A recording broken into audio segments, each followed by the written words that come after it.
Sudarlun usia renta tidak menghalangi Sutinem mencari nafkah dengan perjuangan dan hasil keringatnya.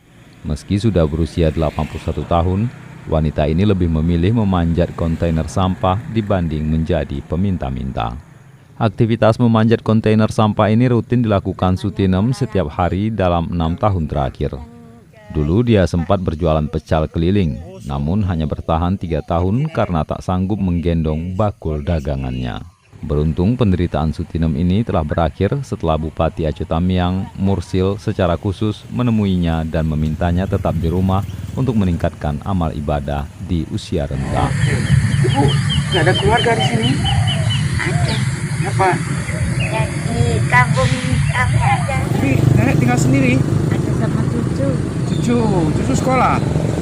Kelas berapa? Udah tamat. Udah tamat apa? Itulah SMK. Oh, SMK. Merantau. Oh, jadi sekarang anaknya merantau semua? Ada juga yang dekat nenek. Dekat nenek berapa orang tinggal sini? Dan Suami masih ada? sama Oh, tiga orang yang sama ibu, sama nenek, itu kerja di mana? kerja narik becak, Pak.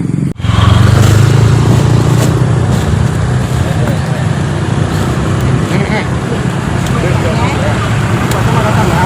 Iya. Ini nenek. Iya. Itu tak bawa? Iya, aku juga dijual. Pak Nadi Perak, Pak Nadi. Ini.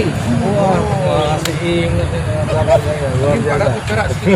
Sebagai konsekuensinya, Mursil berkomitmen memberi santunan setiap bulan, termasuk mengarahkan seorang cucu Sutinem mengikuti pelatihan kerja di Disnakertran. Komitmen bantuan ini sudah direalisasikan Mursil saat datang ke rumah Sutinem di Kampung Dalam, Karangbaru, Aceh Tamiang, Selasa 27 April 2021 sore. Gak usah Tarik foto. cari butut lagi, ya. Berhenti ya. Terus 1 bulan ini tarik dulu, Pak. Nggak usah. Nggak usah. Stop. Ya.